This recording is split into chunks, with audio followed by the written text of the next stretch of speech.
We've had just 3 blanks in the last 21 game weeks. We've only captained Haaland 7 times. Last game week was one of them, where only 46% of FPL managers captained him, and we captained him for the hat-trick. If you're new around here, make sure you subscribe so you can improve your captaincy record this season. Haaland's back on the shortlist for Gameweek 3. He faces West Ham away. He's the only player on the shortlist to not have the home advantage. He's got plenty of competition in Saka against Brighton at the Emirates and Palmer against Palace at Stamford Bridge. All 3 players are off to a flyer this season, especially Palmer. He's got the highest non-penalty return points per 90 minutes. Haaland's doing pretty good as well, especially with the expected stats. They're just the same as Palmer's. Saka's not far behind. Whilst this is recent data, it is only based on a small sample size of just 2 matches. I pay more attention to last season's stats, where Haaland tops the charts on both metrics. Whilst Palmer's overperformed his underlying stats, I would pay more attention to the expected numbers. They're better at projecting future return points than actual return points themselves. I do expect his stats to regress, and that would be the same for any player that's overperforming by 0.5 per 90 minutes. It's even more impressive from Haaland. He's nerfed in the calculations because he gets 1 less point for every goal scored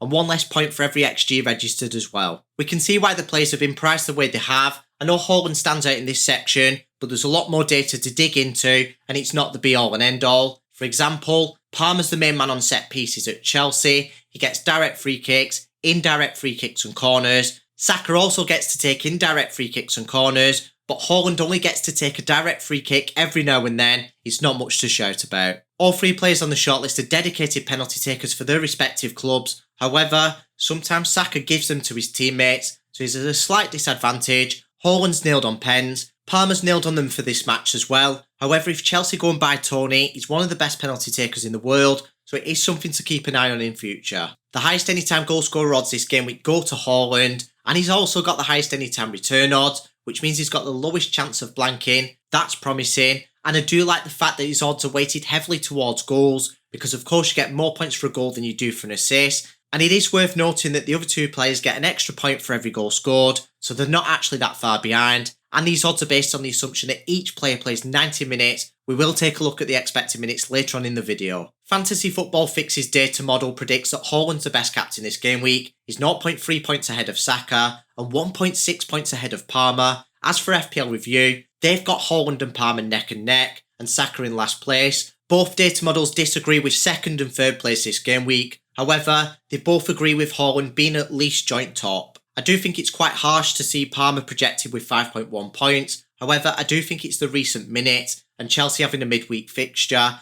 City and Arsenal don't have one. Whilst this video has been recorded and whilst that points projection is sat there on their website, Chelsea haven't yet played that fixture, so there's just uncertainty surrounding it. Palmer might not even play. He might play a little bit, he could play the full match, but right now we don't know. And I will discuss that more later on in the video. But if we do average out the points projections, Haaland's on 6.85, Saka's on 6.6, and Palmer's only on 6.05. We're going to take a look at the opposition stats for this season, but like I mentioned earlier with the players, take it with a pinch of salt. It's based on a small sample size of 2 matches. It is recent data, but it's not a lot to go off. Brighton's defence have started the season off well. Don't forget, for roughly half a match against Everton, Everton did have a red card, and that makes it less likely for them to concede. Palace have been poor in terms of conceding goals, but their expected goals conceded figure isn't quite as bad as West Ham's, and if we're going to go off anything, that metric is the best indicator of future goals conceded, but again, like I said, it's not a lot to go off. However, last season's stats are more to go by,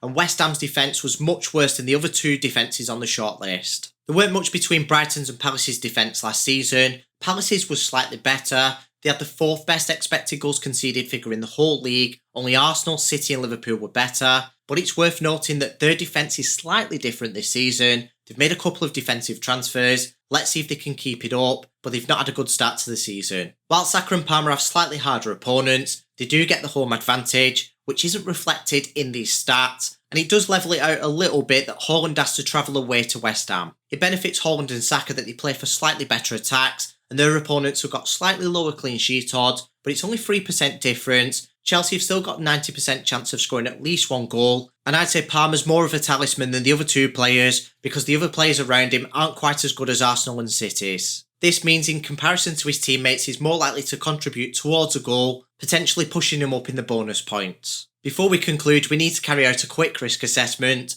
Haaland and Saka's had a week's worth of rest, City and Arsenal don't have any midweek fixtures, which benefits them. However, Chelsea haven't yet played in the Europa Conference League. They've got a second leg playoff and they're 2-0 up on aggregate. I'm not sure how many minutes Palmer will play in that match because this video has been recorded prior to that. However, if he does play nearly 90 minutes, I don't think he's ideal. He would only get 2.5 days rest ahead of the Gameweek 3 fixture, and his minutes have been quite reduced recently. He only featured for 82 minutes in his last match. Haaland featured for 89 and Saka 87. Haaland's got the highest expected minutes with 89. That doesn't surprise me. Palmer's actually ahead of Saka. I don't think review expect him to play much in that Conference League match, but if he does do, they will drop. But Saka is actually slightly behind Palmer, which isn't quite as promising. Above all, I've not got any concerns over the fitness of any of these three players. That's providing Palmer doesn't feature for a big chunk of that Conference League fixture. If he does, I prefer the other two players. If he doesn't, Saka's my least favourite, and it would be between Haaland and Palmer.